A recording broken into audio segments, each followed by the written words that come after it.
നമസ്കാരം. എല്ലാ വിദ്യാർത്ഥികൾക്കും വിദ്യാസാഗറിൻ്റെ ഓൺലൈൻ ക്ലാസ്സിൻ്റെ മറ്റൊരു എപ്പിസോഡിലേക്ക് സ്വാഗതം. നമ്മളിന്ന് പഠിക്കാനായിട്ട് പോകുന്നത് +1 ഇംഗ്ലീഷ് പാഠപുസ്തകത്തിലെ 2ാമത്തെ യൂണിറ്റിലെ ആദ്യത്തെ ചാപ്റ്ററായിട്ടുള്ള ആൻഡ് ദെൻ ഗാന്ധി കെയിം എന്ന് പറയുന്ന ഒരു ഭാഗമാണ്. കഴിഞ്ഞ ദിവസങ്ങളിൽ നമ്മൾ പഠിച്ചുകൊണ്ടിരുന്ന പാഠത്തിൻ്റെ ബാക്കി ഭാഗമാണ്, അവസാനത്തെ ഭാഗമാണ് ഇന്ന് നമ്മൾ ചർച്ച ചെയ്യുന്നത്. അപ്പോൾ മഹാത്മാഗാന്ധി എന്ന് പറയുന്ന വ്യക്തിയുടെ ഇന്ത്യൻ രാഷ്ട്രീയത്തിലേക്കുള്ള കടന്നുവരവിനെക്കുറിച്ച് ജവഹർലാൽ നെഹ്റു വിവരിക്കുന്നതാണ് നമ്മൾ ഈ പാഠഭാഗത്തിൽ മനസ്സിലാക്കിയത്. മഹാത്മാഗാന്ധി വരുന്നതിന് മുമ്പുള്ള ഇന്ത്യയുടെ അവസ്ഥയും വന്നതിന് ശേഷമുള്ള ഗാന്ധിജിയുടെ പ്രവർത്തനങ്ങളും അദ്ദേഹത്തിൻ്റെ ആ ഒരു പ്രവർത്തനത്തിനുള്ള ആഹ്വാനവും അദ്ദേഹത്തിൻ്റെ ലക്ഷ്യവും അദ്ദേഹത്തിൻ്റെ പ്രവർത്തന രീതിയും ജനങ്ങൾ അദ്ദേഹത്തിൻ്റെ പ്രവർത്തനത്തോടും ആശയത്തോടും പ്രതികരിച്ചത് എങ്ങനെയെന്നുള്ളതുമൊക്കെ ആയിട്ടുള്ള കാര്യങ്ങളാണ് നമ്മൾ കഴിഞ്ഞ ക്ലാസ്സിൽ മനസ്സിലാക്കിയത്. ഇനി നമുക്കതിൻ്റെ ബാക്കി ഭാഗത്തിലേക്ക് കടക്കാം. നെഹ്റു തുടർന്ന് പറയുകയാണ്, he sent us to the villages. Mahatma Gandhi, he means Mahatma Gandhi, sent us to the villages, നമ്മളെ ഗ്രാമങ്ങളിലേക്ക് എന്ത് ചെയ്തു? അയച്ചു. രാജ്യത്തിൻ്റെ നെടുന്തൂണായിട്ടുള്ള ഗ്രാമങ്ങളിലേക്ക് നമ്മളെ അയച്ചു. And the countryside hummed with the activity of innumerable messengers of the new gospel of action. New gospel of action, പുതിയ പ്രവർത്തനത്തിൻ്റെ ആഹ്വാനവുമായിട്ട് അല്ലെങ്കിൽ സുവിശേഷവുമായിട്ട് എത്തിപ്പെട്ട ആളുകളാൽ, മെസ്സഞ്ചേഴ്സിനാൽ, ദൂതന്മാരാൽ മുഖരിതമായിരുന്നു കൺട്രി സൈഡ് എന്ന് പറഞ്ഞാൽ. കൺട്രി സൈഡ് എന്ന് പറഞ്ഞാൽ ഗ്രാമങ്ങൾ. അപ്പോൾ നമ്മളെ അയച്ച സമയത്ത് ഒരുപാട് ദൂതന്മാരെ മഹാത്മാഗാന്ധി എവിടങ്ങളിലേക്ക് അയച്ചിട്ടുണ്ടായിരുന്നു? ഗ്രാമങ്ങളിലേക്ക് അയച്ചിട്ടുണ്ടായിരുന്നു. മഹാത്മാഗാന്ധിയുടെ ആശയങ്ങൾ, സ്വാതന്ത്ര്യത്തിൻ്റെ ആശയങ്ങൾ ജനങ്ങളിലേക്ക് ചെയ്യുന്നതിന് വേണ്ടി, എത്തിക്കുന്നതിന് വേണ്ടി. അപ്പോൾ ഗ്രാമങ്ങളിലേക്ക് എത്തിയ സമയത്ത് നെഹ്റുവിനും സംഘത്തിനും കാണാൻ കഴിഞ്ഞത് the countryside hummed with the activity. Countryside, അതായത് ഗ്രാമങ്ങളെന്ന് പറഞ്ഞാൽ എന്തായിരുന്നു? ഹംഡ് വിത്ത് ദി ആക്ടിവിറ്റി എന്നാണ് പറയുന്നത്. പ്രവർത്തനങ്ങളാൽ മുഖരിതമായിരുന്നു. ഓഫ് ഇന്യൂമറബിൾ മെസ്സഞ്ചേഴ്സ്, അസംഖ്യം വരുന്ന മെസ്സഞ്ചേഴ്സ്, ദൂതന്മാരുടെ പ്രവർത്തനങ്ങളാൽ മുഖരിതമായിരുന്നു. എന്ത് പ്രവർത്തനങ്ങളാലാണ്? Of new gospel of action, പുതിയ സുവിശേഷ പ്രവർത്തനങ്ങളുമായിട്ട് വന്ന. ഗോസ്പൽ എന്ന് പറഞ്ഞാൽ സുവിശേഷം എന്നാണ് അർത്ഥം. എന്ന് പറഞ്ഞാൽ വേറൊന്നുമില്ല, ഗ്രാമങ്ങളിൽ മഹാത്മാഗാന്ധി ഒരുപാട് ആൾക്കാരെ എന്ത് ചെയ്തു? അയച്ചു. ആ ആൾക്കാരുടെ പ്രവർത്തനങ്ങളാൽ മുഖരിതമായിരുന്നു ഗ്രാമങ്ങൾ. ആ കാഴ്ചയാണ് നെഹ്റുവിനും സംഘത്തിനും അവിടെ ചെന്നപ്പോൾ എന്ത് ചെയ്യാൻ സാധിച്ചത്? കാണാനായിട്ട് സാധിച്ചത്. അപ്പോൾ ഈ പ്രവർത്തനങ്ങളുടെയൊക്കെ ഫലമായിട്ട്, ഈ ആശയ പ്രചരണങ്ങളുടെയൊക്കെ ഫലമായിട്ട് the peasant was shaken up. Peasant എന്ന് പറഞ്ഞാൽ കർഷകൻ, പെസൻസ് കർഷകർ. കർഷകർ എന്ത് ചെയ്യപ്പെട്ടു? വാസ് ഷേക്കൺ അപ്പ്, അവർ ഉത്തേജിപ്പിക്കപ്പെട്ടു, അവർ പരിവർത്തനം ചെയ്യപ്പെട്ടു, അവരുടെ മനസ്സരങ്ങളൊക്കെ ഇളകി. And he began to emerge from his shell. ഇത്രയും നാൾ അവനൊരു ഷെല്ലിനകത്തായിരുന്നു, അതായത് ഒന്നും അറിയാതെ അജ്ഞതയുടെ ഒരു തോടിനകത്തായിരുന്നു എന്ത് ചെയ്തിരുന്നത്? കൂടിക്കൊണ്ടിരുന്നത്. എന്നാൽ കാര്യങ്ങളൊക്കെ മനസ്സിലാക്കിയപ്പോൾ he began to emerge from his shell, തൻ്റെ പുറം തോട് പൊട്ടിച്ച് കർഷകരെല്ലാം എന്ത് ചെയ്യാൻ തുടങ്ങി? എക്സ്പോസ്ഡ് ആവാൻ തുടങ്ങി, അതായത് പുറത്തേക്ക് എന്ത് ചെയ്യാൻ തുടങ്ങി? വരാനായിട്ട് തുടങ്ങി. The effect on us was different but equally far reaching. നമ്മളിൽ ഉണ്ടായ ഒരു ഇഫക്റ്റ് എന്ന് പറയുന്നതും, അതായത് സ്വാധീനം എന്ന് പറയുന്നതും വ്യത്യസ്തമായിരുന്നു. പക്ഷേ ഈക്വലി ഫാർ റീച്ചിങ്, അതും ദൂരവ്യാപകമായിരുന്നു. കർഷകരിലുണ്ടായ അതേപോലെ തന്നെ അല്ലെങ്കിൽ വ്യത്യസ്തമായിട്ടുള്ള ഒരു ഇഫക്റ്റാണ് നമ്മളിലും ഉണ്ടായത്. അത് ഫാർ റീച്ചിങ് ആയിരുന്നു, ദൂരവ്യാപകമായിരുന്നു ആ ഇഫക്റ്റ് എന്ന് പറയുന്നത്. കാരണമുണ്ട്. We saw for the first time as it were, നമ്മൾ ആദ്യമായിട്ട് കാണുകയാണ് വില്ലേജിൽ ചെന്ന സമയത്ത്. എന്താണ്? The villager in the intimacy of his mud hut.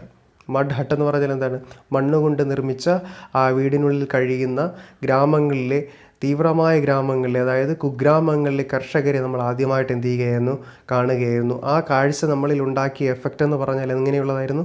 Far reaching, ദൂരവ്യാപകമായിട്ടുള്ളതായിരുന്നു. മാത്രമല്ല നമ്മൾ മറ്റ് ചില കാര്യങ്ങൾക്ക് കൂടി അവിടെ സാക്ഷ്യം വഹിച്ചു. എന്താണ്? And with the stark shadow of hunger always pursuing them. Mud ഹട്ടിൽ കിടക്കുന്ന കർഷകരുടെ പ്രത്യേകത എന്താണെന്ന് അറിയാമോ? The stark shadow of hunger, എല്ലായ്പ്പോഴും പട്ടിണി എന്ന് പറയുന്ന ആ ഒരു ദുരിതം, ഓൾവേസ് പെർസ്യൂയിങ് ഹിം, അവനെ എന്ത് ചെയ്തുകൊണ്ടേയിരുന്നു? പിന്തുടർന്നുകൊണ്ടേയിരുന്നു. അതായത് പട്ടിണി എന്ന് പറയുന്ന ആ ഒരു ദുരവസ്ഥ എല്ലായ്പ്പോഴും പിന്തുടർന്നുകൊണ്ടേയിരുന്ന കർഷകരെ, എങ്ങനെയുള്ള? മഡ് ഹട്ടിൽ, ചെളി കൊണ്ട് നിർമ്മിച്ച, മണ്ണുകൊണ്ട് നിർമ്മിച്ച വീടിൽ കഴിയുന്ന കർഷകരെയാണ് നമുക്ക് എവിടെ കാണാൻ സാധിച്ചത്? ഗ്രാമങ്ങളിൽ കാണാനായിട്ട് സാധിച്ചത്. അപ്പോൾ ആ ഒരു പ്രവർത്തനം, ആ ഒരു കാഴ്ച നമ്മളിൽ ഉണ്ടാക്കിയ ഒരു ഇഫക്റ്റ് എന്ന് പറയുന്നത് ഫാർ റീച്ചിങ് ആയിരുന്നു എന്നാണ് നെഹ്റു എന്ത് ചെയ്യുന്നത്? പറഞ്ഞു വെക്കുന്നത്. V learned our Indian economics more from these visits than from books and learned discourses. നമ്മൾ പഠിച്ചിട്ടുള്ള വ്യവഹാരങ്ങളിൽ നിന്നും പുസ്തകങ്ങളിൽ നിന്നുമെല്ലാം നമ്മൾ ഇന്ത്യൻ എക്കണോമിക്സിനെ കുറിച്ച്, അതായത് ഇന്ത്യൻ സാമ്പത്തിക ശാസ്ത്രത്തെക്കുറിച്ച് മനസ്സിലാക്കിയതിനേക്കാൾ കൂടുതൽ നമ്മൾ എവിടെ നിന്ന് മനസ്സിലാക്കി? ഫ്രം ദീസ് വിസിറ്റ്സ്, ഈ സന്ദർശനത്തിൽ നിന്നും മനസ്സിലാക്കി. കാരണം ഇത് നേരിട്ടുള്ള അനുഭവമാണ്. പുസ്തകങ്ങളിൽ എഴുതി വെച്ചിരിക്കുന്നത് സെക്കൻഡറി നോളജ് മാത്രമാണ്. ഇവിടെ നമുക്ക് പ്രൈമറി നോളജാണ് എന്ത് ചെയ്യുന്നത്? കിട്ടുന്നത്. അപ്പോൾ നമ്മൾ പുസ്തകങ്ങളിൽ നിന്നും ഡിസ്കോഴ്സ് വ്യവഹാരങ്ങളിൽ നിന്നും നമ്മൾ ഇന്ത്യൻ എക്കണോമിക്സിനെ കുറിച്ച് പഠിക്കുന്നതിനേക്കാൾ കൂടുതൽ ഈ വിസിറ്റ്സിൽ നിന്നും, അതായത് ഈ സന്ദർശനങ്ങളിൽ നിന്നും, ഗ്രാമീണ സന്ദർശനങ്ങളിൽ നിന്നും നമുക്ക് ഇന്ത്യൻ എക്കണോമിക്സിനെ കുറിച്ച് കൂടുതൽ പഠിക്കാനായിട്ട് എന്ത് ചെയ്തു സാധിച്ചു എന്നാണ് നെഹ്റു പറയുന്നത്. The emotional experience we had already undergone was emphasised and confirmed. The emotional experience എന്താണ്? ആ അനുഭവം, എങ്ങനെയുള്ള അനുഭവം? വൈകാരികമായിട്ടുള്ള അനുഭവം. That we had already undergone, നമ്മൾ വിധേയരായ ആ വൈകാരികമായ അനുഭവം വാസ് എംഫസൈസ്ഡ് ആൻഡ് കൺഫേംഡ്, അത് വളരെ ശക്തമായിട്ടുള്ള ഒരു അനുഭവമായിരുന്നു നമ്മൾക്ക് അവിടെ എന്ത് ചെയ്യാൻ സാധിച്ചത്? അനുഭവിക്കാനായിട്ട് സാധിച്ചത്. ആൻഡ് ഹെൻസ് ഫോർവേഡ്, അതുകൊണ്ട് തന്നെ ഇനി മുന്നോട്ട് there could be no going back for us to the old life or our old standards. അതുകൊണ്ട് തന്നെ നമ്മുടെ പഴയ ജീവിതത്തിലേക്ക് ഇനിയൊരു തിരിച്ചുപോക്ക് എന്ന് പറയുന്ന സമ്പ്രദായമേ ഇല്ല. നമ്മൾ വന്നു കഴിഞ്ഞു, നമ്മൾ ഗ്രാമങ്ങളെ കണ്ടു കഴിഞ്ഞു, ഗ്രാമങ്ങളിലെ അവസ്ഥ നമ്മൾ എന്ത് ചെയ്ത് കഴിഞ്ഞു? നേരിട്ട് മനസ്സിലാക്കി കഴിഞ്ഞു. അതുകൊണ്ട് നമ്മൾക്ക് അന്നേരം ഉണ്ടായ ഒരു ഇമോഷൻ എന്ന് പറഞ്ഞാൽ, അല്ലെങ്കിൽ ആ ഒരു ഇമോഷണൽ എക്സ്പീരിയൻസ് എന്ന് പറഞ്ഞാൽ, വൈകാരികമായിട്ടുള്ള അനുഭവം എന്ന് പറഞ്ഞു കഴിഞ്ഞാൽ വളരെ തീവ്രമായിട്ടുള്ളതായിരുന്നു, വളരെ ഇൻറ്റിമേറ്റ് ആയിരുന്നു, വളരെ എംഫസൈസ്ഡും കൺഫേംഡുമായിരുന്നു. അതുകൊണ്ട് തന്നെ ഇനി നമ്മുടെ പഴയ ജീവിതത്തിലേക്ക്, പഴയ സ്റ്റാൻഡേർഡുകളിലേക്ക് ഒരിക്കലും നമുക്ക് എന്ത് ചെയ്യാൻ കഴിയില്ല? തിരിച്ചു പോകാൻ കഴിയില്ല. നമുക്ക് ലേൺ ചെയ്യാൻ കഴിയും, പക്ഷേ അൺലേൺ ചെയ്യാൻ കഴിയില്ല എന്ന് പറയുന്നത് പോലെയാണ്. പഠിക്കാൻ കഴിയും, പക്ഷേ പഠിച്ച കാര്യത്തെ പിന്നെ അൺലേൺ ചെയ്യാനായിട്ട്, പഠിക്കാതിരിക്കാൻ നമുക്ക് എന്ത് ചെയ്യില്ല? കഴിയില്ല. അതുപോലെയാണ് ഇവിടെ നെഹ്റു പറയുന്നത്.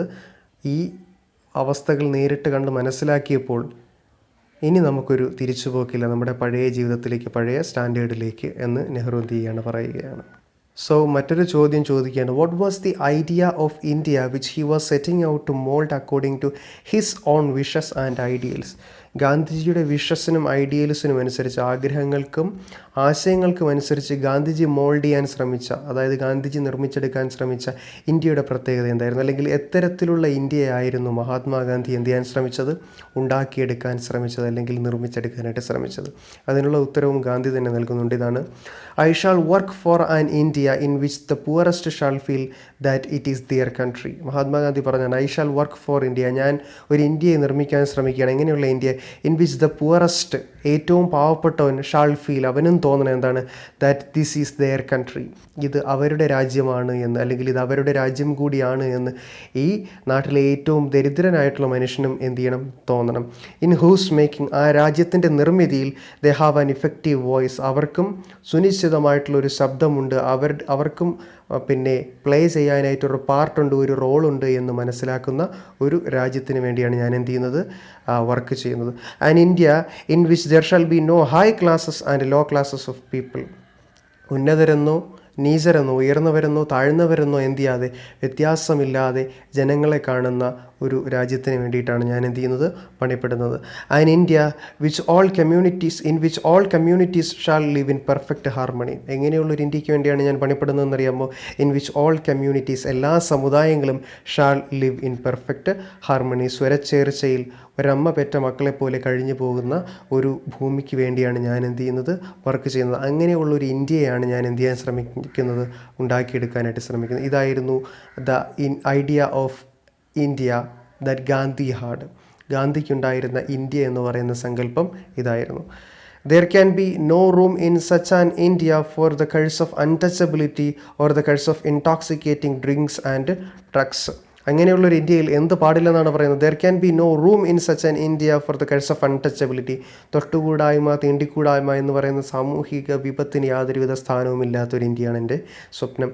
Or the curse of intoxicating drinks and drugs, ജനഹൃദയങ്ങളെയും ജനങ്ങളുടെ ശരീരത്തെയും ഒക്കെ വിഷലിപ്തമാക്കുന്ന ഡ്രിങ്ക്സും ഡ്രഗ്സും, മദ്യവും അതുപോലുള്ള തന്നെ ലഹരി പിന്നെ വസ്തുക്കളുമൊന്നും ഇല്ലാത്ത ഒരു സുന്ദരമായിട്ടുള്ള ഭൂമിയാണ് എൻ്റെ സ്വപ്നം എന്ന് എന്ത് ചെയ്യുന്നത് പറയുന്നത്. Women will enjoy the same rights as men, സ്ത്രീകൾക്കും പുരുഷന്മാരുടേതായിട്ടുള്ള തുല്യ അവകാശം ലഭിക്കുന്ന ഒരു ഇന്ത്യയാണ് എൻ്റെ സ്വപ്നം എന്നെന്ത് ചെയ്യുകയാണ് മഹാത്മാഗാന്ധി പറയുകയാണ്. This is the India of my dreams, ഇതാണ് എൻ്റെ സ്വപ്നങ്ങളിലെ ഇന്ത്യ. അപ്പോൾ ഈ ഇൻവെർട്ടഡ് കോമ തുടങ്ങുന്നതിൽ അവസാനിക്കുന്നത് വരെയുള്ള ആ ഒരു ഭാഗത്ത് പറഞ്ഞിരിക്കുന്ന കാര്യങ്ങളാണ് മഹാത്മാഗാന്ധിയുടെ ഇന്ത്യ എന്ന് പറയുന്ന സ്വപ്നം. ഏതു തരത്തിലുള്ള ഇന്ത്യയാണ് മഹാത്മാഗാന്ധി മോൾഡ് ചെയ്യാൻ ശ്രമിച്ചത്, മഹാത്മാഗാന്ധി ഉണ്ടാക്കാൻ ശ്രമിച്ചത് എന്ന് ചോദിച്ചു കഴിഞ്ഞാൽ ഇതാണ് അതിനുള്ള മറുപടി. Proud of his Hindu inheritance as he was, he tried to give to Hinduism a kind of universal attire and and included all religions within the fold of truth. Proud of his Hindu inheritance as he was. Mahatma Gandhi എന്ന് പറയുന്ന ഒരു Hindu inheritance ഉള്ള ആളായിരുന്നു, അതായത് ഒരു ഹൈന്ദവ പാരമ്പര്യമുള്ള ആളായിരുന്നു. ആ ഹൈന്ദവ പാരമ്പര്യത്തിൽ അഭിമാനമുണ്ടായിരുന്ന ആളായതുകൊണ്ട് തന്നെ he tried to give to Hinduism a kind of universal attire. ഹിന്ദുത്വത്തിന് മഹാത്മാഗാന്ധി എന്ത് നൽകാൻ ശ്രമിച്ചു? A kind of universal attire, ഒരു പ്രാപഞ്ചികമായിട്ടുള്ളൊരു വസ്ത്രം നൽകാൻ എന്ത് ചെയ്തു? ഗാന്ധി ശ്രമിച്ചുകൊണ്ടിരുന്നു. അതായത് ഹിന്ദുത്വത്തെ അല്ലെങ്കിൽ ഹിന്ദുയിസത്തിനെ മഹാത്മാഗാന്ധി എന്ത് ചെയ്യാൻ ശ്രമിച്ചിരുന്നു? പ്രൊപ്പഗേറ്റ് ചെയ്യാനായിട്ട്, അല്ലെങ്കിൽ അതിനൊരു പ്രാപഞ്ചികമായിട്ടുള്ള ഭാവം നൽകാനായിട്ട് എന്ത് ചെയ്തിരുന്നു? ശ്രമിച്ചിരുന്നു. And included all religions within the fold of truth. എല്ലാ റിലീജിയനെയും, എല്ലാ മതങ്ങളെയും, സർവ്വമതങ്ങളെയും within the fold of truth, സത്യത്തിൻ്റെ അകത്തളങ്ങളിൽ ഉൾപ്പെടുത്താനായിട്ട് എന്ത് ചെയ്തു? മഹാത്മാഗാന്ധി ശ്രമിക്കുകയും ചെയ്തിരുന്നു എന്നുള്ളതാണ് വാസ്തവം. ഇവിടെ മഹാത്മാഗാന്ധി പറഞ്ഞ പ്രശസ്തമായിട്ടുള്ളൊരു വാക്യം പ്രസക്തമാവുകയാണ്. അതായത്, ഞാൻ ഉത്തമനായ ഒരു ഹിന്ദു ആയതുകൊണ്ട് തന്നെ ഞാൻ ഉത്തമനായ ഒരു മുസൽമാനുമാണ് എന്ന് മഹാത്മാഗാന്ധി എന്ത് ചെയ്തിട്ടുണ്ട്? പ്രഖ്യാപിച്ചിട്ടുണ്ട്. അതായത് അദ്ദേഹം ജാതിമത ചിന്തകൾക്കൊക്കെ അതീതമായിട്ട് പ്രവർത്തിച്ചിരുന്ന ഒരു വലിയ മനുഷ്യസ്നേഹിയായിരുന്നു എന്നുള്ള ഒരു മഹാത്മാഗാന്ധിയുടെ ഒരു ഹ്യൂമാനിറ്റേറിയൻ മൈൻഡാണ് ആ വാക്കുകളിൽ നിന്നൊക്കെ, അതുപോലെ ഇവിടെ നിന്നുമൊക്കെ നമുക്ക് എന്ത് ചെയ്യാനാണ് മനസ്സിലാകാനായിട്ട് ആകുന്നത്. He refused to narrow his cultural inheritance. മഹാത്മാഗാന്ധിയുടെ സാംസ്കാരികപരമായിട്ടുള്ള പാരമ്പര്യത്തെ ഇടുക്കാൻ മഹാത്മാഗാന്ധി എന്ത് ചെയ്തില്ല? ഇഷ്ടപ്പെട്ടില്ല. അതിനൊരു ഇടുക്കം വരുത്താൻ മഹാത്മാഗാന്ധി ഇഷ്ടപ്പെട്ടില്ല. Indian culture, he wrote, Mahatma Gandhi ഇങ്ങനെ എഴുതിയിട്ടുണ്ട്, ഇന്ത്യൻ കൾച്ചർ, ഇന്ത്യൻ സംസ്കാരം എന്ന് പറയുന്നത് ഈസ് നെയ്തർ ഹിന്ദു, അത് ഹൈന്ദവതയിൽ ഉൾക്കൊള്ളുന്ന ഒന്ന് മാത്രമല്ല, നോർ ഇസ്ലാമിക്, അതെന്തല്ല ഇസ്ലാമിക് മാത്രവുമല്ല, നോർ എനി അതർ, മറ്റെന്തെങ്കിലും മാത്രവും അല്ല, ബട്ട് ഹോളി, ഇതെല്ലാം കൂടി ചേർന്നതാണ് ഇന്ത്യൻ സംസ്കാരം എന്ന് പറയുന്നത്. ഇന്ത്യൻ സംസ്കാരം എന്ന് പറയുമ്പോൾ അത് ഹൈന്ദവ സംസ്കാരം മാത്രമല്ല, ഇസ്ലാമിക സംസ്കാരം മാത്രമല്ല, മറ്റേതെങ്കിലും റിലീജിയൻ്റെ സംസ്കാരം മാത്രമല്ല, ബട്ട് ഹോളി, ഇതെല്ലാം കൂടി ചേർന്ന ആ ഒരു സമ്പൂർണ്ണമായിട്ടുള്ള, അല്ലെങ്കിൽ ഇതിൻ്റെ എല്ലാത്തിൻ്റെയും കൂടി ഒരു അമാൽഗമേഷൻ ആയിട്ടുള്ളൊരു സംസ്കാരമാണ് ഇന്ത്യൻ കൾച്ചർ എന്ന് എന്ത് ചെയ്യുന്നത്? പറയുന്നത്. It is A fusion of all, എല്ലാത്തിൻ്റെയും കൂടി ഒരു കൂടിച്ചേരലാണ്, ഒരു ഫ്യൂഷനാണ്, സമ്മിശ്ര രൂപമാണ് ഇന്ത്യൻ സംസ്കാരം എന്ന് പറയുന്നത്. അതിൽ ഹിന്ദുവെന്നോ ഇസ്ലാമെന്നോ ക്രിസ്ത്യനെന്നോ പാഴ്സിയെന്നോ ജൈനനെന്നോ ബുദ്ധനെന്നോ അങ്ങനെ വേർതിരിച്ചെടുക്കാനില്ല. ഇന്ത്യൻ കൾച്ചർ എന്ന് പറയുന്നത് ഇതിൻ്റെ എല്ലാത്തിൻ്റെയും കൂടി സമ്മിശ്രമായിട്ടുള്ളൊരു ഭാഗമാണ്, അല്ലെങ്കിൽ ഒരു ഭാവമാണ്. നമുക്കതിനെ യൂണിറ്റി ഇൻ ഡൈവേഴ്സിറ്റി എന്ന് എന്ത് ചെയ്യാൻ സാധിക്കും? പറയാനായിട്ട് സാധിക്കും. നാനാത്വത്തിൽ ഏകത്വം, അതാണ് ഇന്ത്യയുടെ മുഖമുദ്രയും. Again he said, വീണ്ടും ഗാന്ധി പറയുന്നത് എന്താണ്? I want the culture of all lands to be blown about my house as freely as possible. ഇവിടെ മൈ ഹൗസ് എന്ന് ഉദ്ദേശിക്കുന്നത് ഇന്ത്യയാണ് കേട്ടോ. I want the culture of all lands, എല്ലാ ലാൻഡിലെയും, അതായത് എല്ലാ ഭൂമിയിലെയും, എല്ലാ രാജ്യത്തെയും, ലോകത്തെ എല്ലാ പ്രദേശങ്ങളിലെയും കൾച്ചർ, സംസ്കാരങ്ങൾ to be blown about my house, എൻ്റെ നാട്ടിലും വന്നു ചേരണമെന്ന് ഞാൻ എന്ത് ചെയ്യുന്നു? ആഗ്രഹിക്കുന്നു. അതായത് സംസ്കാരങ്ങൾ എന്ത് ചെയ്യണം? ഇടകലരണം. എല്ലാ നാട്ടിലെയും സംസ്കാരങ്ങൾ നമ്മുടെ നാട്ടിലും എന്ത് ചെയ്യണം? വന്ന് ഇടകലരണം എന്ന് എന്ത് ചെയ്യുകയാണ്? ഞാൻ ആഗ്രഹിക്കുകയാണ്. But I refuse to be blown off my feet by any. പക്ഷേ ഏതെങ്കിലും ഒരു സംസ്കാരത്തിനാൽ എൻ്റെ കാലുകൾ, അതായത് എൻ്റെ സംസ്കാരം, അതായത് എൻ്റെ ഭാരതം എന്ന് പറയുന്നത് നശിച്ചു പോകാനും ഞാൻ എന്ത് ചെയ്യുന്നില്ല? ആഗ്രഹിക്കുന്നില്ല. ആ ഒരു പ്രവർത്തനത്തെ ഞാൻ എന്ത് ചെയ്യുന്നു? നിരസിക്കുന്നു.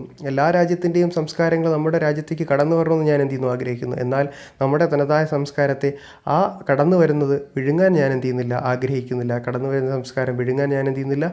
ആഗ്രഹിക്കുന്നില്ല. അതായത് എല്ലാത്തിനും തുല്യമായിട്ടുള്ളൊരു പരിഗണന നൽകാനാണ് ഞാൻ എന്ത് ചെയ്യുന്നത്?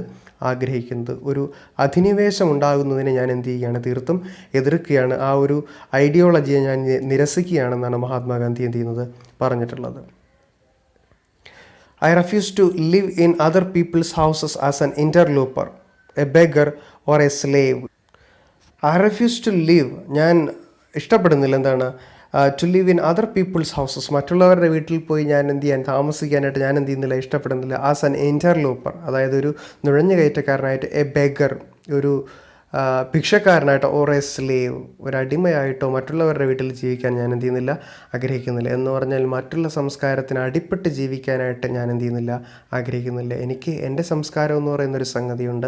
ആ സംസ്കാരത്തിനോടൊപ്പം മറ്റ് സംസ്കാരങ്ങളൊന്ന് ചേരുന്നത് എനിക്കിഷ്ടമാണ്. എന്നാൽ മറ്റുള്ളവരുടെ സംസ്കാരത്തിൽ പറ്റിച്ചേർന്ന് കിടക്കുന്ന ഒരു ഇത്തിൽ കണ്ണി പോലെ താമസിക്കാനായിട്ട്, ഒരു സ്ലേവായിട്ട്, ഒരു ബെഗറായിട്ട്, ഒരു ഇൻ്റർലൂപ്പറായിട്ട് താമസിക്കാനായിട്ട് ഞാൻ എന്ത് ചെയ്യുന്നില്ല? ഇഷ്ടപ്പെടുന്നില്ല. ഒരു തനതായ സംസ്കാരം, നമുക്ക് ഒരു സ്വത്വമുണ്ട്, നമുക്ക് റൂട്ട്സ്, വേരുകൾ എന്ന് പറയുന്ന സംഗതിയുണ്ട്. ആ വേരുകളിൽ തന്നെ നിൽക്കാനാണ് മഹാത്മാഗാന്ധി എന്ത് ചെയ്യുന്നത്, ആഗ്രഹിക്കുന്നത്. അതിനോടൊപ്പം തന്നെ മറ്റ് സംസ്കാരങ്ങൾ നമ്മുടെ നാട്ടിൽ വന്നു ചേരണമെന്നും അവിടെ ഒരു ഫ്യൂഷൻ നടക്കണമെന്നും മഹാത്മാഗാന്ധി എന്ത് ചെയ്യുന്നുണ്ട്, ആഗ്രഹിക്കുന്നുണ്ട്. അതായത് തുല്യ പരിഗണനയാണ് ഇവിടെയും മഹാത്മാഗാന്ധി എന്ത് ചെയ്യുന്നത്, വെളിവാക്കുന്നത്. ഒരു യൂണിവേഴ്സൽ മാൻ, പ്രാപഞ്ചികമായിട്ടുള്ളൊരു മനുഷ്യൻ, വിശ്വമാനവൻ എന്ന് പറയുന്ന കോൺസെപ്റ്റ് നമുക്കിവിടെയും കാണാനായിട്ട് സാധിക്കും. Influenced by modern thought currents, he never let go of his roots and clung to them tenaciously. Influenced by modern thought currents, അതായത് നൂതനമായിട്ടുള്ള അല്ലെങ്കിൽ ആധുനികമായിട്ടുള്ള തോട്ട് കറൻസ്, ധാരകളാൽ ഇൻഫ്ലുവൻസ് ചെയ്യപ്പെട്ട നിലയിൽ, അതായത് സ്വാധീനിക്കപ്പെട്ട നിലയിൽ, he never let go of his roots and clung to them tenaciously. Mahatma Gandhi തൻ്റെ വേരുകളിൽ നിന്ന് ഒരിക്കലും എന്ത് ചെയ്തില്ല, മറിഞ്ഞു പോയിട്ടില്ല. തൻ്റെ വേരുകളെ ഉപേക്ഷിച്ച് ഒരിക്കലും എന്ത് ചെയ്തിട്ടില്ല, പോയിട്ടില്ല. തൻ്റെ ആ ഒരു സ്വത്വത്തെ ഉപേക്ഷിച്ച് ഒരിക്കലും മഹാത്മാഗാന്ധി പെരുമാറിയിട്ടില്ല. And clung to them tenaciously, തൻ്റെ വേരുകളിൽ തന്നെ എല്ലായ്പ്പോഴും മഹാത്മാഗാന്ധി എന്ത് ചെയ്തിരുന്നു, പറ്റിച്ചേർന്ന് നിന്നിരുന്നു. തൻ്റെ സംസ്കാരം എന്ന് പറയുന്ന ആ ഒരു സംഗതിയിൽ തന്നെ എല്ലായ്പ്പോഴും ഗാന്ധിജി എന്ത് ചെയ്തിരുന്നു, ടെനേഷ്യസ്ലി, വളരെ ശക്തമായി തന്നെ എന്ത് ചെയ്തിരുന്നു, പിടിച്ച് നിന്നിരുന്നു. റൂട്ട്സ്, വേരുകൾ, നമ്മുടെ വേരുകൾ എന്ന് പറയുന്നത് അതൊരു വല്ലാത്ത അനുഭൂതിയായിരുന്നു. നമ്മുടെ സംസ്കാരം, തനത് സംസ്കാരം എന്ന് പറയുന്നത് മഹാത്മാഗാന്ധിയെ സംബന്ധിച്ചിടത്തോളം ഒരു വലിയ കാര്യമായിരുന്നു എന്നാണ് നെഹ്റു പറയുന്നത്. ഇറ്റ് ഈസ് നോട്ട് സർപ്രൈസിങ്, അത്ഭുതമൊന്നുമില്ല, that this astonishingly vital man, അത്ഭുതകരമാവണ്ണം ശക്തനായിട്ടുള്ള ഈ മനുഷ്യൻ, full of self confidence and an unusual kind of power, പരിപൂർണമായിട്ടുള്ള ആത്മവിശ്വാസവും അസാധാരണമായിട്ടുള്ള ശക്തിയുമുള്ള മനുഷ്യൻ, standing for equality and freedom for each individual, ഓരോ വ്യക്തിയുടെയും സ്വാതന്ത്ര്യത്തിനും സമത്വത്തിനും വേണ്ടി നിലകൊള്ളുന്ന മനുഷ്യൻ, fascinated the masses of India, ഇന്ത്യക്കാരായിട്ടുള്ള മാസസിനെ, അതായത് ലക്ഷോപലക്ഷം വരുന്ന ജനങ്ങളെ എന്ത് ചെയ്തു, ഫാസിനേറ്റ് ചെയ്തു, സ്വാധീനിച്ചു, അഭിനിവേശം നിറച്ചു ഇന്ത്യക്കാരിൽ. And attracted them like a magnet, അവരെ ഒരു കാന്തം പോലെ അല്ലെങ്കിൽ ഒരു കാന്തിക ശക്തി ഉപയോഗിച്ച് എന്ത് ചെയ്തു, ആകർഷിച്ചു എന്ന് പറയുന്നതിൽ യാതൊരുവിധ അത്ഭുതവും ഇല്ല. മഹാത്മാഗാന്ധി അതിന് കെൽപ്പുള്ള ഒരാളായിരുന്നു, അതിന് കേപ്പബിലിറ്റിയും എബിലിറ്റിയും ഉള്ളൊരു മനുഷ്യൻ ആയിരുന്നു. അപ്പോൾ ഇന്ത്യയിലെ ലക്ഷോപലക്ഷക്കണക്കിന് ജനങ്ങളെ സ്വാധീനിക്കാനായിട്ട് ശേഷിയുണ്ടായിരുന്ന മനുഷ്യനാണ് ഈ അസ്റ്റോണിഷിംഗ് വൈറ്റൽ മാൻ എന്ന് പറയുന്നതിൽ. ഇറ്റ് ഈസ് നോട്ട് സർപ്രൈസിങ്, അതിൽ യാതൊരുവിധ വണ്ടറുമില്ല, സർപ്രൈസുമില്ല, അത്ഭുതവുമില്ല എന്നാണ് മഹാത്മാഗാന്ധിയെക്കുറിച്ച് ആര് പറയുന്നത്, നെഹ്റു പറയുന്നത്. He seemed to them to link up the past with the future and to make the dismal present appear just as a stepping stone to the future life and hope. He seemed to them to link up past with the future. പാസ്റ്റിനെ, അതായത് ഭൂതകാലത്തിനെ, future ഭാവികാലവുമായിട്ട് എന്ത് ചെയ്യാനായിട്ട് link ചെയ്യുന്ന അല്ലെങ്കിൽ connect ചെയ്യുന്ന, ബന്ധപ്പെടുത്തുന്ന ഒരു മനുഷ്യനായിട്ടാണ് മഹാത്മാഗാന്ധി ജനങ്ങൾക്കിടയിലേക്ക് എന്ത് ചെയ്തത്, ഇറങ്ങിച്ചെന്നത്. ഭൂതകാലത്തെ ഭാവി കാലവുമായിട്ട് ബന്ധിപ്പിക്കുന്ന, അതായത് കഴിഞ്ഞു പോയ കാലഘട്ടത്തെ ഇനി വരാനിരിക്കുന്ന പ്രതീക്ഷയുടെ നാളുകളുമായിട്ട് ബന്ധിപ്പിക്കുന്ന ഒരു മനുഷ്യനായിട്ടാണ് മഹാത്മാഗാന്ധി ജനങ്ങളുടെ മുന്നിലേക്ക് ഉദയം ചെയ്തത്. And to make the dismal present appear just as a stepping stone to that future of life and hope, പ്രതീക്ഷയുടെ നല്ല നാളേക്കുള്ള ചവിട്ടുപടിയാണ് ഇന്നത്തെ മോശമായിട്ടുള്ള വർത്തമാനകാലം എന്ന് ജനങ്ങളെ പറഞ്ഞ് ധരിപ്പിക്കുന്ന ഒരു മനുഷ്യനായിട്ട് കൂടിയാണ് ആര് പ്രത്യക്ഷപ്പെട്ടത്, മഹാത്മാഗാന്ധി പ്രത്യക്ഷപ്പെട്ടത്. He seemed to them to link up the past with the future and to make the dismal present, gloomy ആയിട്ടുള്ള പ്രസൻറ്റിനെ, മോശമായിട്ടുള്ള വർത്തമാനകാലത്തെ, appear just as a stepping stone to that future of life and hope, പ്രതീക്ഷയുടെ നല്ല നാളേക്കായിട്ടുള്ള stepping സ്റ്റോണാണ്, അതായത് ചവിട്ടുപടിയാണ് ഇന്നത്തെ gloomy ആയിട്ടുള്ള, അതായത് ഇന്നത്തെ മോശമായിട്ടുള്ള അല്ലെങ്കിൽ മങ്ങിയ വർത്തമാനകാലം എന്നും ജനങ്ങൾക്ക് മനസ്സിലാക്കി കൊടുക്കുന്ന ഒരു മനുഷ്യനായിട്ടാണ്, നേതാവായിട്ടാണ്, ഒരു ഐഡിയോളജിസ്റ്റായിട്ടാണ് മഹാത്മാഗാന്ധി ജനങ്ങളുടെ മുന്നിൽ എന്ത് ചെയ്ത് അവതരിച്ചത്. Thus he effected a vast psychological revolution. അതുകൊണ്ട് തന്നെ നമുക്കിങ്ങനെ പറയാൻ സാധിക്കും, he means Mahatma Gandhi affected A vast psychological revolution, ഒരു മാനസികമായിട്ടുള്ള ഒരു വലിയ വിപ്ലവത്തിന് അല്ലെങ്കിൽ വലിയ പരിവർത്തനത്തിന് മഹാത്മാഗാന്ധി കാരണക്കാരനായി. ആരുടെയൊക്കെ ഉള്ളിലാണെന്നറിയാമോ? Not only amongst those who followed his lead, മഹാത്മാഗാന്ധിയുടെ ലീഡർഷിപ്പിനെ, നേതൃത്വത്തെ ഫോളോ ചെയ്ത്, അതായത് പിന്തുടർന്ന മനുഷ്യരിൽ മാത്രമായിരുന്നില്ല മഹാത്മാഗാന്ധി സ്വാധീനം ചെലുത്തിയത്, മാത്രമല്ല ബട്ട് ഓൾസോ മറ്റാരിലും സ്വാധീനം ചെലുത്തി എമംഗ് ഹിസ് ഒപ്പോണൻസ്, മഹാത്മാഗാന്ധിക്കെതിരെ നിന്ന, മഹാത്മാഗാന്ധിയെ എതിരിടാൻ നിന്നിരുന്ന മനുഷ്യരിലും, മഹാത്മാഗാന്ധിയുടെ എതിരാളികളായിട്ട് നിന്ന മനുഷ്യരിലും മഹാത്മാഗാന്ധി എന്ത് ചെയ്തു, സ്വാധീനം ചെലുത്തിയിട്ടുണ്ട്. അവരിൽ മാത്രമല്ല, and those many neutrals who could not make up their minds what to think and what to do. എതിരേൽക്കണമോ കൂടെ നിൽക്കണമോ, അതായത് എതിര് നിൽക്കണമോ കൂടെ നിൽക്കണമോ, എന്ത് ചെയ്യണമെന്നറിയാതെ നിൽക്കുന്ന ഒരു വിഭാഗം ജനങ്ങളുണ്ടായിരുന്നു. കൂടെ നിൽക്കുന്ന കുറച്ച് ആൾക്കാർ കാണും, അവരെ മഹാത്മാഗാന്ധി സ്വാധീനിച്ചു. എതിര് നിൽക്കുന്ന കുറച്ച് ആൾക്കാരുണ്ടായിരുന്നു, അവരെയും മഹാത്മാഗാന്ധി സ്വാധീനിച്ചു. എന്നാൽ ഇവർ രണ്ടുപേരിലും പെടാതെ എന്ത് ചെയ്യണം, എന്ത് പ്രവർത്തിക്കണം എന്നറിയാതെ, എന്ത് പറയണം എന്നറിയാതെ രണ്ടിൻ്റെ ഇടയിൽപ്പെട്ട് ഉഴറുന്ന ഒരു വിഭാഗം ജനങ്ങളുണ്ടായിരുന്നു. അവരിലും സ്വാധീനം ചെലുത്താനായിട്ട് ആർക്ക് കഴിഞ്ഞു? അവരെയാണ് ന്യൂട്രൽസ് എന്ന് പറയുന്നത്. അവരിലും സ്വാധീനം ചെലുത്താനായിട്ട് ആർക്ക് കഴിഞ്ഞു എന്നാണ് നെഹ്റു പറയുന്നത്? മഹാത്മാഗാന്ധിക്ക് കഴിഞ്ഞു എന്നാണ് പറയുന്നത്. സോ അങ്ങനെയുള്ള ഒരു പ്രത്യയശാസ്ത്രമായിരുന്നു, അല്ലെങ്കിൽ അങ്ങനെയുള്ള ഒരു പ്രവർത്തന രീതിയായിരുന്നു, അങ്ങനെയുള്ളൊരു ആശയ സംഹിതയായിരുന്നു മഹാത്മാഗാന്ധി എന്ന് പറയുന്ന മനുഷ്യനെ എന്ത് ചെയ്തുകൊണ്ടിരുന്നത്? നയിച്ചുകൊണ്ടിരുന്നത്. അതുകൊണ്ടാണ് ഫോളോവേഴ്സിനെയും ഒപ്പോണൻസിനെയും അതുപോലെ തന്നെ ന്യൂട്രൽസിനെയും മഹാത്മാഗാന്ധി എന്ത് ചെയ്തത്? ഒരുപോലെ സ്വാധീനിച്ചത്, അല്ലെങ്കിൽ അവരിൽ ഒരുപോലെ സ്വാധീനം ചെലുത്തിയത്. സോ ഇതാണ് മഹാത്മാഗാന്ധിയെക്കുറിച്ചും മഹാത്മാഗാന്ധിയുടെ ഇന്ത്യൻ രാഷ്ട്രീയത്തിലേക്കുള്ള കടന്നുവരവിനെക്കുറിച്ച്, ആ കടന്നുവരവിന് ശേഷം മഹാത്മാഗാന്ധി ഉളവാക്കിയ സ്വാധീനത്തെക്കുറിച്ച് നെഹ്റു വിലയിരുത്തുന്നത്. അപ്പോൾ എല്ലാവർക്കും ഈ പാഠഭാഗം വ്യക്തമായിട്ട് മനസ്സിലായി എന്ന് വിശ്വസിക്കുന്നു. എല്ലാവരും പുസ്തകം വ്യക്തമായിട്ട് മനസ്സിലാക്കുക. സംശയങ്ങൾക്ക് നിങ്ങളുടെ വാട്സാപ്പ് ഗ്രൂപ്പുകൾ ഉപയോഗപ്പെടുത്തുക. അപ്പോൾ ഇന്നത്തെ ക്ലാസ് ഇവിടെ അവസാനിക്കുന്നു. അടുത്ത ക്ലാസ്സിൽ മറ്റൊരു പാഠവുമായിട്ട് കാണാം. അതുവരേക്കും ഗുഡ് ബൈ. Thank you.